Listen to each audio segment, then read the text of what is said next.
Good morning. Kakauwi ko lang galing work na rin, darling. So, ngayon, meron pa akong i-share sa inyo. And then, napaka laking tulong to sa akin. Dahil sa kanya, ang sarap ng tulog ko. So, ayan, i-share ko lang sa inyo yung Medix. Ito, kabili ko lang kahapon. So, pangalawang beses ko to mainom. Ito, Medix to. 2 cup lang nito. 2 takip nito. Sarap talaga tulog ko. Grabe. Nabawi yung 1 week na hindi ako nakatulog. Yung insomnia ko, grabe talaga. Pero ito, tinatry ko. First time ko pa po ito na i-try. Ngayon ko pa lang. So, ito, ipapakita ko sa inyo. Hindi pa ako kumakain. Kabmumug ko lang. At kagigising ko lang. So, iinom ako. Masarap siya, matamis na maanghang. Dito, masarap sa lalamunan.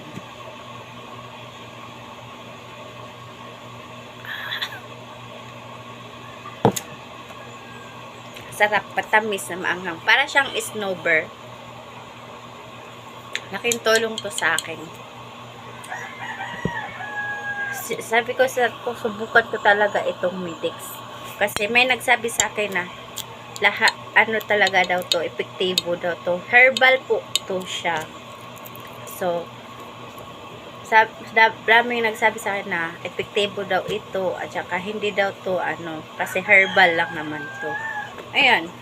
Daw to makagaling sa lagnat, ubo, yung masakit sa puso, sakit sa katawan, tapos yung hindi ka nireregla, ako, hindi normal yung regla ko, so tamang-tama, sakto to sa akin. So, ayan, nainom ko 2 cup, hindi ko lang napakita sa inyo na ko dito, nung ko ng 2 cup, basta 2 cup, ayan, sarap ng tulog ko. Kaya, hindi na ako magpakawala nitong Medix na to.